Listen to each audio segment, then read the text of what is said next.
Hello everybody and welcome to the Rezzed Developer Sessions. Hello everyone else watching online. I'm Bertie, a writer for Eurogamer, and it's my great pleasure this afternoon to introduce Byron Atkinson-Jones from Ziotex, is that right? To talk about a new game, a brand new game called Universal Space Station Inc.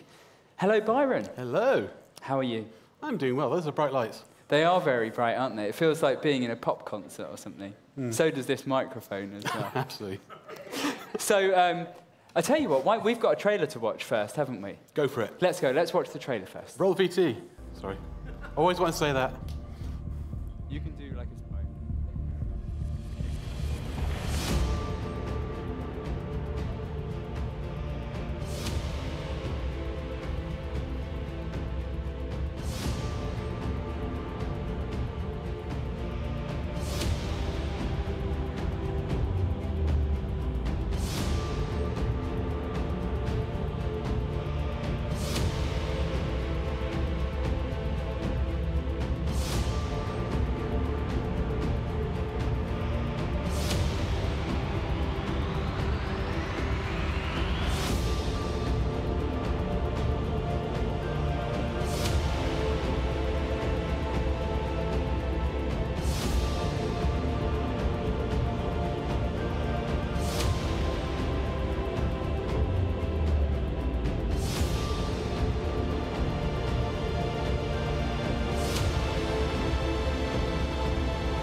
So sweet potato was really expensive.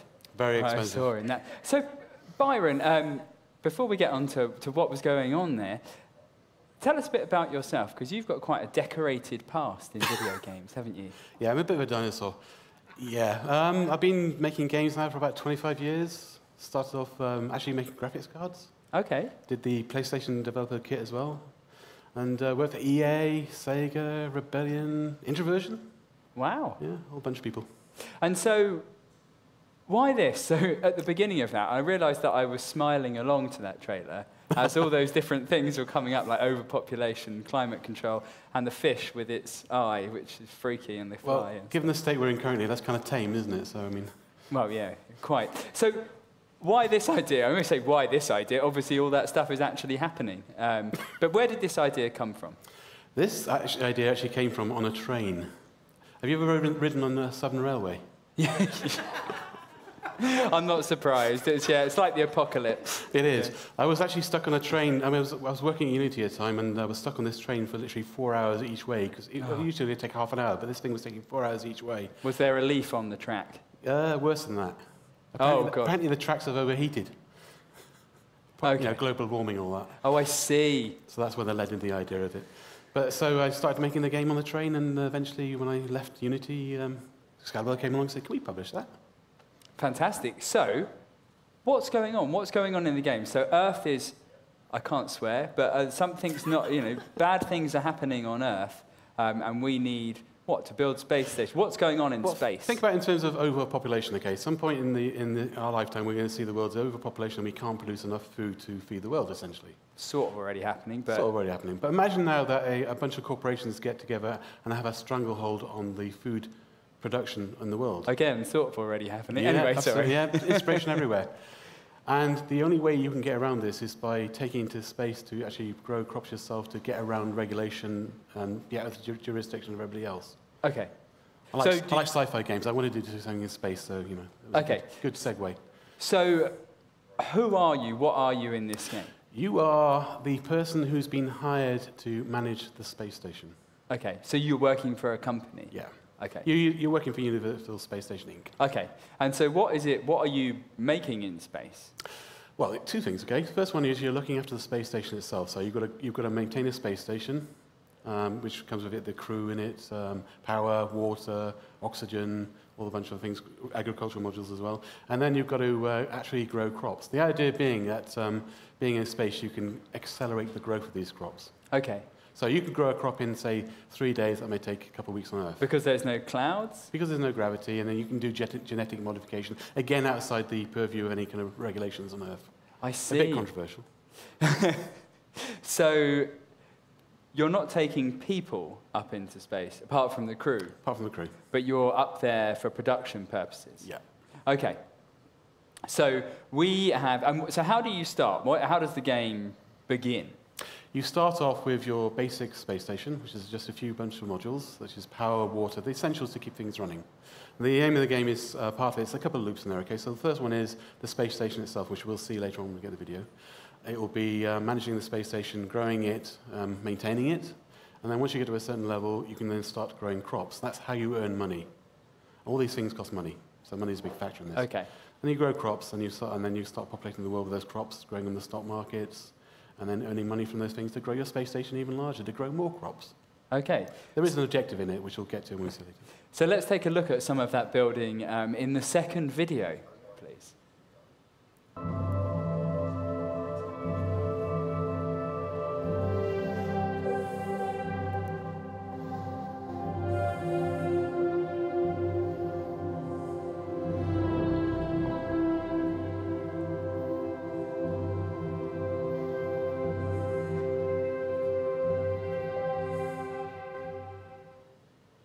I have to do a bit of a shout out, right? So those modules we saw there, right, were made by that guy sitting right there. Jamie, stand up. Fantastic.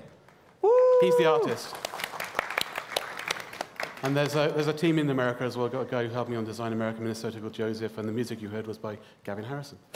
So the music reminds me of Mass Effect. It has a specific... We hear people say that, oh, Vangelis. Oh, okay. So talk us through a bit about what we were seeing there. So it looks like lots of modules kind of screwed together in a kind of hamster kind of playpen way. But also, there are menus there, and it looks complicated. Yes. One of the things about this type of game is you've got to get the user experience just right, okay? So there's a combination of things going on there. One is building the space station. How do you do that? So we've narrowed it down to clicking on a green dot, takes you into a menu that allows you to pick what do you want to build next, what module, what's available to you. And then you can start building outwards that way. So there's no restriction on how you build and where you can build. There'll be some hidden things which we won't reveal just yet, but that might influence those things, but I can't talk about those. Beyond that, then you've got the stuff on the left-hand side, which is breaking down information that you need to know. So what's the efficiency of the station? Have you got enough power? Have you got enough water? Have you got enough oxygen? Have you actually got enough crew to run it? And then those things affect how fast you can grow crops, how fast you can research things. How do you get more of those things? How do you get more modules? Yeah. First off, you start off with a set amount that you've got access to. And there's as you'll see later on in another video, there's a kind of tech tree where you can research different levels. So say you want to go from a level 1 power module to a level 2 to level 3 to level 4. Those get unlocked in a certain order. And by unlocking those, you unlock other features that you can start implementing, such as different crop types. Okay. And so when players begin, what are they told? What do they know about their objective, and does that objective change? Yeah, we kind of introduced the game in such a way that I'm trying not to break the fourth wall. So you get introduced by a set of emails, like, you know, welcome to the space station. This is your first day on the job. These are the first things you know, which kind of form the kind of tutorial. And the main objective ultimately is to feed the world. That's the main objective. Secondary to that is to build as much crops as you can and to be as productive as you can and as profitable as you can in order to get that objective. Yeah. So you've got to earn money to make money in order to grow crops to sell. Okay. And that's all done on a kind of big stock market, which is simulated, using real-world data. And I will say, buy gold. For some reason, gold is going quite exponential at the moment. Isn't it always going like that? It is, but it's kind of scary. Every time I run this simulation over a number of years, it just keeps going up and up and up. Where's the rest? So just to reconfirm, the stock market data we see in the game is exactly the same as real life? It's taken from real-world stock indexes. Ah, okay. So using a real-world stock market simulation, which I was taught by somebody how to do that, and we took real-world data, not from the actual products themselves. Yeah. So sweet potato wasn't taken from sweet potato. It might have been taken from platinum or silver or some of us. Because that was a very expensive sweet potato. Yeah. That might have been gold. Okay.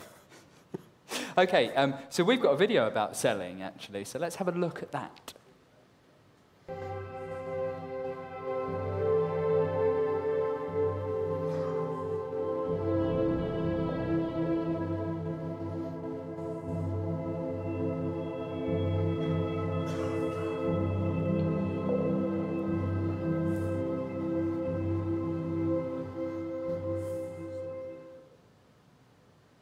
Green beans, a good little earner up there. So day 260 there. So the game is turn-based. You've been seeing the next day button. Yeah.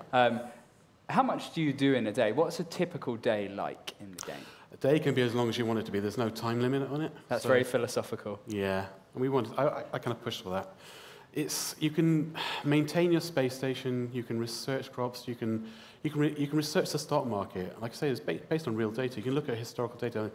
Some of the graph you saw there, which isn't complete yet, shows you the last something like 32 days of crop growth. I mean, of crop, units. And it's your choice which crops you grow. Yeah. Is that a new? We want to give the ability so you can sort of predict where the market's going to go. So you think to yourself, well, that's climbing. Maybe I should grow that next in order to maximize my profits. Maybe I should concentrate on that. So if you've got 20 agricultural modules, you can spread your bet a little bit by growing all different types of crops. But if you've got 1 or 2, maybe you need to do a bit more research, like maybe it's not the right time to grow avocados, maybe it's the right time to grow sweet potatoes, as you saw there. The millennials love avocados, so...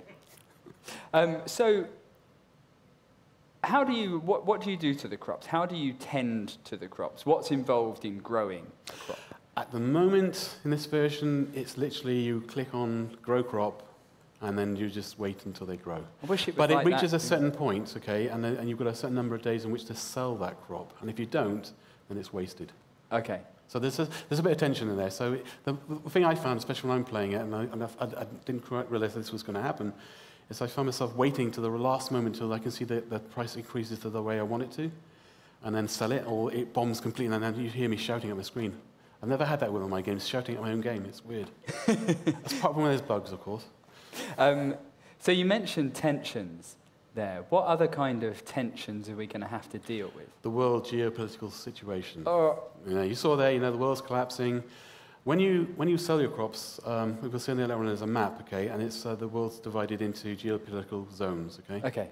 And you can target selling your crop to a particular area. The idea being is that maybe you want to manipulate the stock market for that area. Okay. So maybe the corporation... So the stock markets are specific as they are now today? They're not specific, but certain countries may be growing a certain crop. So say sweet potatoes are from one area, and they're artificially high in price, and you want to drop that down. By dropping it down, you flood the market with it. But because you can grow them faster, when that price rises against supply and demand, you then can flood it again with a higher price. Oh, my God. It's a bit, yeah. Yeah, I feel like Nestle doing something. Nestle game.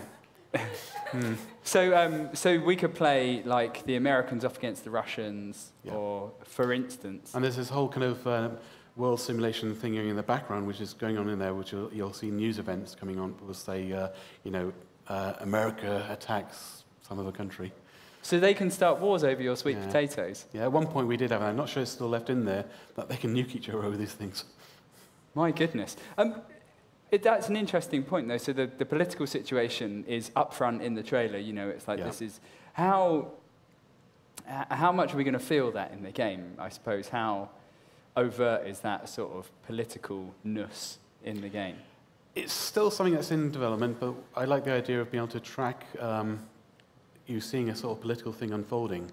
Not unlike what we're seeing with our political situation currently in the country, okay? Which is going really well. Going really well, yeah, really, really positive. But you can see a political situation unfolding, and by watching that unfold, you can maybe predict where the market may go. Is it going to drop? Is it going to rise because of that? Yeah. Is supply going to increase because production has dropped in something? And then follow that through, and then eventually, hopefully, make a good bet on the market. Okay, and if you do manipulate things in a fairly not very nice way, will the game do anything to make you feel bad about that? Well, there's this idea of the actions you take have consequences, okay? Okay. So they will affect the market. That's one way. Another way, and I'm not sure possibly this will make it in the final version, we're still playing with it, is that by manipulating the geopolitical situation, you manipulate events that can happen. So maybe if you do really well, for instance, what about if they turn their attention on you? So maybe things start breaking down a little bit more frequently on the space station. So it depends how nice you really want to be. If you want to be nice and benevolent and help the world, maybe things will go well. But if you want to be really nasty and start manipulating the market and things go to heck and everybody, they're doing quite well, let's go attack them instead. I see. But that's not for certain yet. That's something we're still playing with.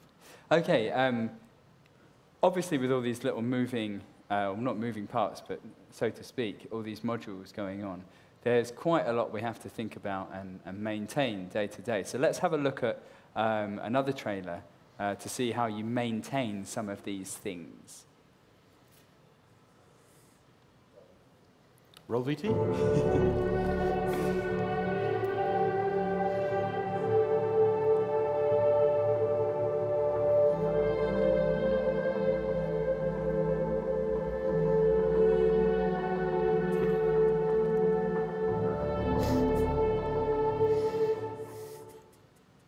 I saw sweet potatoes then, and I got really excited again. Okay, so there's a few things there. Number one, like that space station we just saw, I'm pointing down there, I should be pointing there. How big do the space stations get? How kind of big and unwieldy, I suppose, will we be looking at? Very large. And we haven't hit the theoretical limit yet. That's something yet to come. Wow. Yeah. So space stations that go on for days. Yeah, pretty much. Fantastic. And it's going to come down to how much of a balance between having to work to maintain the actual space station and becoming fun, whether that will get tailored or not. Is there an end game? In theory, there's an objective, but I didn't want the game to end just as soon as you hit that objective. Because you get some people power through and think, okay, I've completed the game now, what next? But I like the idea of the thinking can continue. So for instance, when you feed the world, the world is actually still eating that food, so that food's still going to go down. So if you don't keep up the pace, it'll reduce again. Every time you say feed the world, I think of the 1987 Band-Aid. Should we do that song now? Well, we could do the song at the end, can't we? It's like a stretch goal at the end. Well, no, it's not. I don't want a stretch goal. Should we do a Kickstarter about this? Yeah, let's do a Kickstarter. Another thing at the end was it looked like it had gone a bit wrong, and everyone was maybe dead. That was an early joke about should I put this in there, and people really liked it. It's like, yeah, you can blow up the space station. Okay, so how do we get to that point? So let's talk about maintaining, I suppose, because I imagine if you leave the gas on somewhere, like that's not a good look. So imagine you've got the power station. Okay, there's different types of power station. There's two solar panels. There's one nuclear and there's one antimatter. Let's go really sci-fi here. Yeah, it's really safe. Yeah, and you have to constantly look after them. So if you leave them unattended for a number of days, they'll start to degrade. And if they degrade too far, you get warnings like saying, it's got damage, it's really damaged, it's about to explode. And if you ignore those, it really will just explode. And if one of them explodes, they all explode. Okay. And you get this animations, they'll spiral off into space.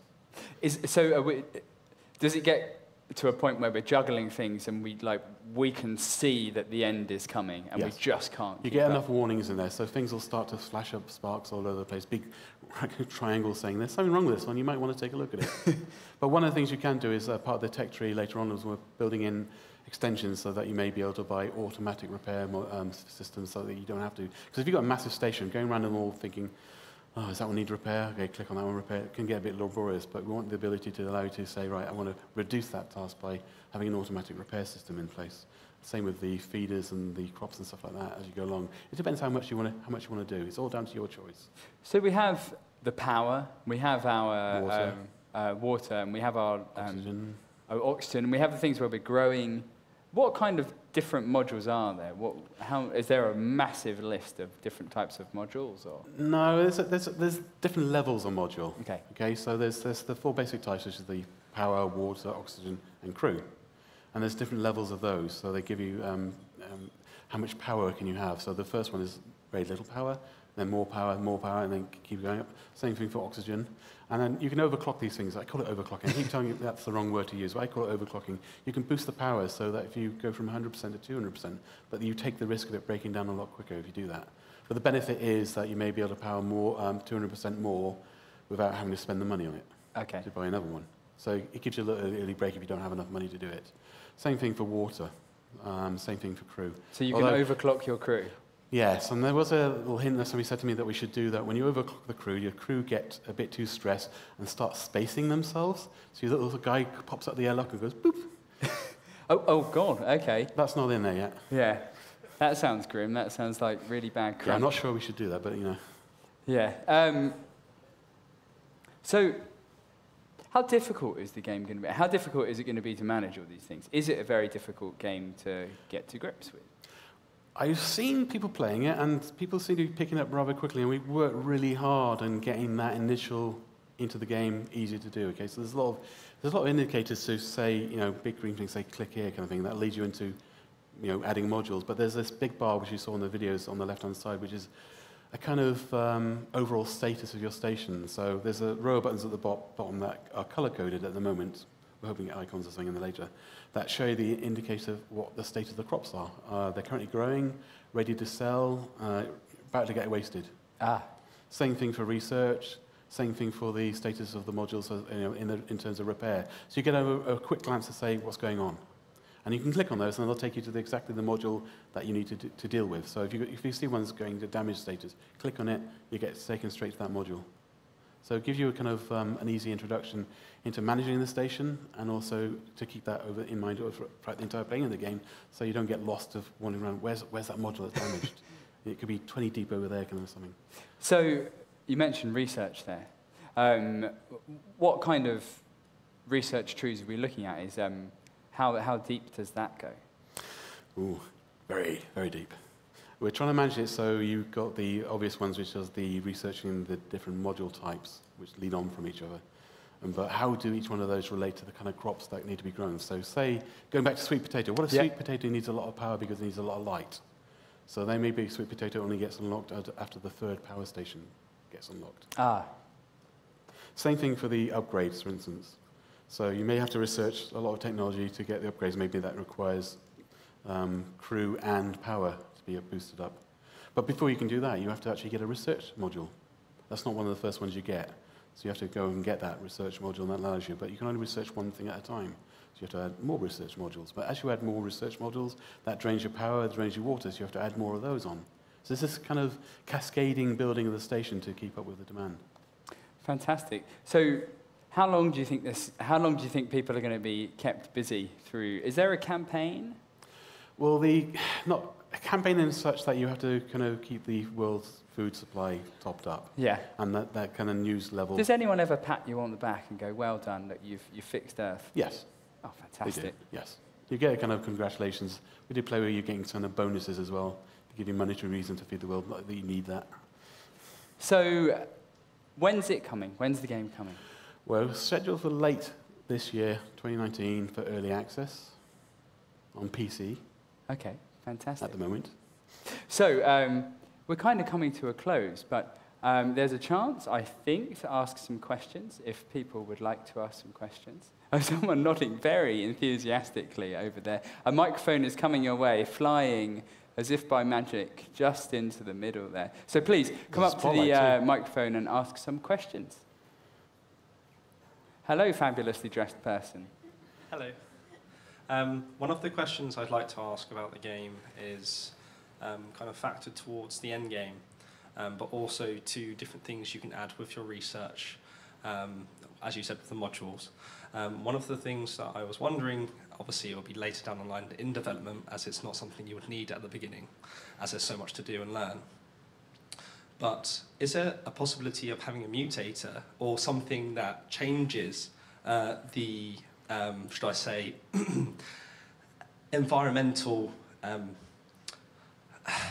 outer space area? So, for example, you can have a solar flare, stuff that meteor showers, you know, things that, environmental things that change the whole atmosphere, as well as even destroying parts of the geographical surface of the planet, and maybe destroy a city or a capital. I know it's a bit detailed, but like something that would alter your stock market without even you being able to fix it, and being able to have modules that would say be anti-defense against these type of threats, as well as, of course, being able to say power down the whole station for a solar flare imminent and get shielding to make the actual station itself stay operational, even though it would be on blackout mode, so to speak. And then being able to get shielding for, say, radiation affects crops, which has been shown and proven in space, on the space station, ISS, to be able to stop mutations of your plants and crops turning into something else. And maybe that could be even a thing that humans would want to buy later down the line. Say you've got your lovely sweet potato, and it could turn into something a bit more along the same lines of the name and the crop, but it would have an extra benefit of like maybe fixing or adding more food. Nutritional? Yes, yeah. Exactly. For small things, for like mutagens in those products, as you can say, you can change different things for certain items that you unlock. As well as, of course, if you wanted to have those extra modifiers of maybe having environmental instances where a meteorite shower or radiation or electromagnetic field happens, and even the events later down the line, endgame, where maybe you might even have other space stations of maybe other people or just random ones that are derelict that did the same thing of what you've done, or your past iterations that are in space and broken, and each time that you go, you have to maybe watch out for these space stations that you've created in the past after one day or multiple days. What a question! I think you just added maybe another 2 years to the schedule, and my publisher's over there. What a question / game design. Sorry. My artist is going, yay, more work. Yeah. It was just a few ideas. Just a few. And questions. Just off the top of my head. The main question would be mutators that alter the full-on aspect of the game. We did actually toy with the idea of doing something on that line of some events that can trigger some things like that, and increase the nutritional value of things. But it was I haven't decided yet how to communicate that to the player. It's like your sweet potatoes turn into a triffid. Run. Exactly. That would be amazing. Yeah. Vent that entire module into space. You don't want that anymore. Yeah. Yeah. Thank you very much for taking my questions. Extension. I thought you had a whole Death Star thing going on for a second there, and I thought you were going to say, like, can your crew mutate into monsters and then like take over your... It would definitely make the efficiency better if they didn't need oxygen. I mean, why have oxygen if you don't need to have humans on there? Robots. It's all about futurist, or making your crew more efficient. So why not have the ability to have as it's futuristic in regards, a space station that has a robot or something that can be improved, just like your humans, or biomatic enhancements for those crew members, as well as personalization for them as well. Oh, maybe. I want your brain. Can we swap? I want your brain. Thank you very much. Thank you. Any other questions? Top that. Yeah, top that one, yeah. No, okay. Thank you everyone for coming, but thank you most of all to Byron Atkinson-Jones for showing us and talking to us about Universal Space Station. Thank you for having me.